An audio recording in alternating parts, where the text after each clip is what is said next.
കാറിലിരുന്നൊരു vlog ചെയ്താൽ എങ്ങനെ ഇരിക്കും? ഇതാണ് ഇന്നത്തെ കണ്ടന്റ്. നമ്മൾ കാറിലിരുന്ന് യാത്ര ചെയ്തുകൊണ്ട് ഒരു വ്ളോഗ്.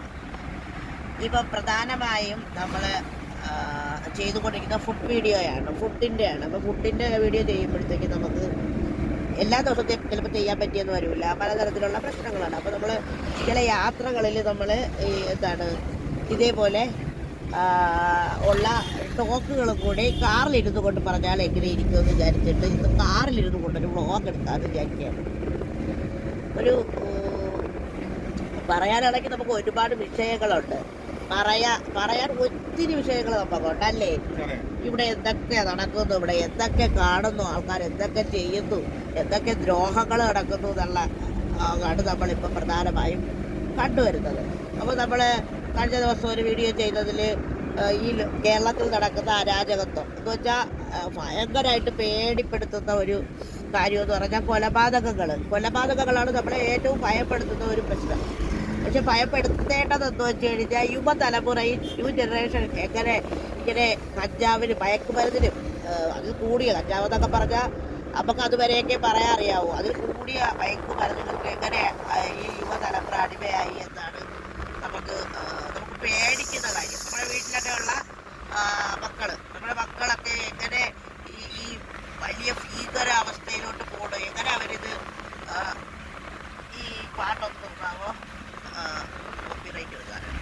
അപ്പോൾ എങ്ങനെ അവരിങ്ങനെ പോകുന്നു എന്നതാണ് നമ്മൾ പ്രധാനമായും നമ്മൾ ചിന്തിക്കേണ്ട കാര്യം, നമ്മൾ ആശങ്കപ്പെടേണ്ട കാര്യം. കാരണം അച്ഛനെയും അമ്മയെയും അടിച്ചു കൊല്ലുന്നു എന്ന് കേൾക്കാത്ത ഒരു ദിവസത്തെ പത്രവാർത്തയും ഇല്ല, അല്ലെങ്കിൽ ന്യൂസ് മാധ്യമങ്ങൾ പറയുന്നതും നമ്മളിത് തന്നെ കേട്ടോണ്ടിരിക്കുന്നത്. അച്ഛനെയും അമ്മയും അടിച്ചു കൊന്നു. ഇതെങ്ങനെ സാധിക്കുന്നു? ഇതെങ്ങനെ ഈ കുട്ടികൾക്ക് ഇത് പറ്റുന്നു?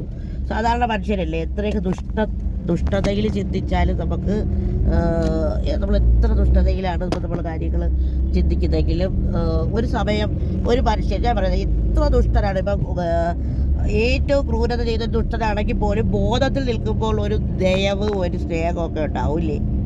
ഇല്ലേ?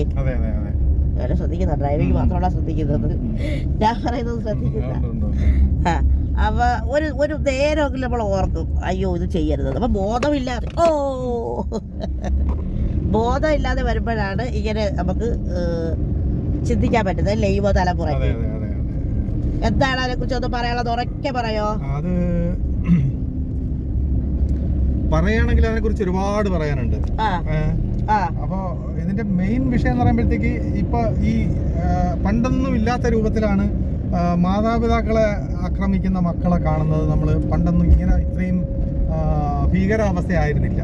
അതൊക്കെ യഥാർത്ഥത്തിൽ കാരണം എന്ന് പറയുമ്പോഴത്തേക്ക് ഈ മക്കൾക്ക് മാതാപിതാക്കളോടുള്ള സ്നേഹക്കുറവാണോ എന്ന് ചോദിച്ചു കഴിഞ്ഞാൽ അതിന്റെ കാരണം എന്താണ്? അങ്ങനെ പല രൂപത്തിലും ചിന്തിക്കേണ്ടി വരും. പക്ഷേ ഇതിന്റെ മെയിൻ കാരണം ഞാൻ മനസ്സിലാക്കിയെടുത്തോളം പിന്നെ ഈ മയക്കുമരുന്നിന്, മദ്യത്തിന് അടിമയായിട്ട് അതിന് പൈസ തികയാതെ വരുന്നത്, അത് വാങ്ങി കഴിക്കാൻ അല്ലെങ്കിൽ ഉപയോഗിക്കാനുള്ള പണത്തിൻ്റെ കുറവ്, ഇതൊക്കെയാണെന്ന് തോന്നുന്നു ഈ ആക്രമണത്തിലേക്ക് പോകുന്നത്.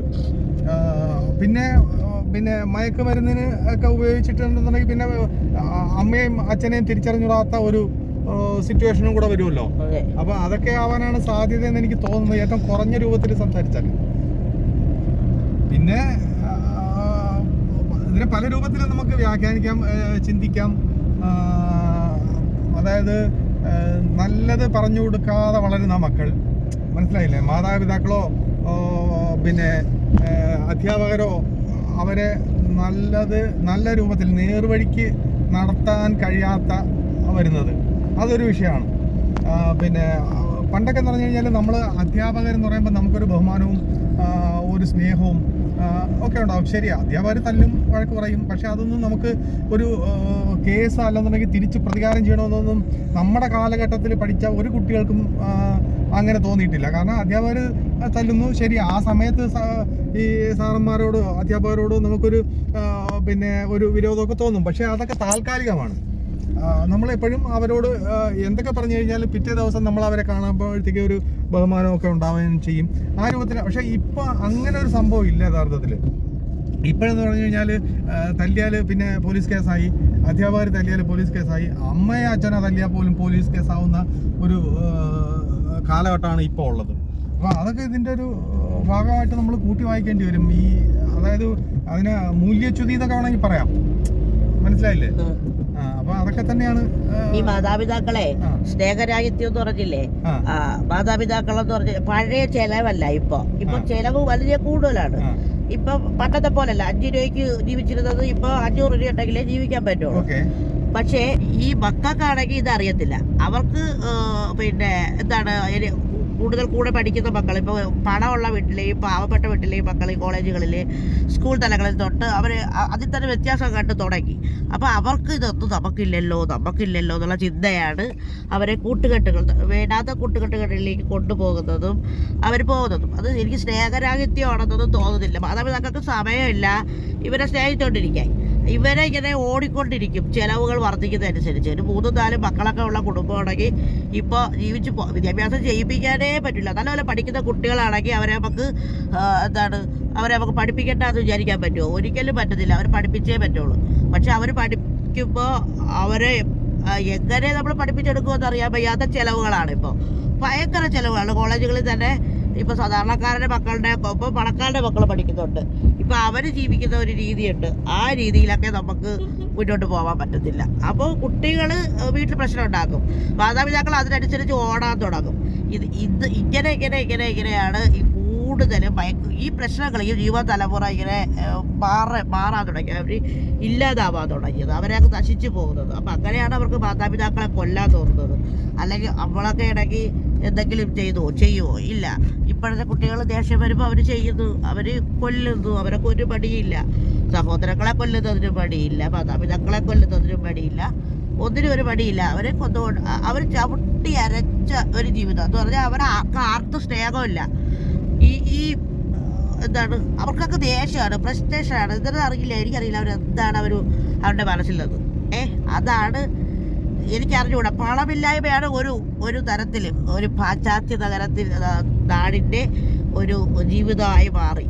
എല്ലാവരും ഇപ്പോൾ പറയും അവിടെ ഇത്രയും സൗകര്യമുണ്ട്, പാശ്ചാത്യ നാടുകളിൽ പോകണം, അവിടെ ഇത്രയും സൗകര്യം ഉണ്ടാവുന്നതിനനുസരിച്ച് ആൾക്കാരുടെ സ്വഭാവത്തിൽ അവിടെ മാറ്റണം. അവിടെ ബന്ധങ്ങൾക്ക് അവർ വില കൊടുക്കുന്നില്ല. അവർ ഇഷ്ടമുള്ള പോലെ ജീവിക്കുന്നു. മാതാപിതാക്കൾ തന്നെ വളർത്തണമെന്നൊന്നുമില്ല.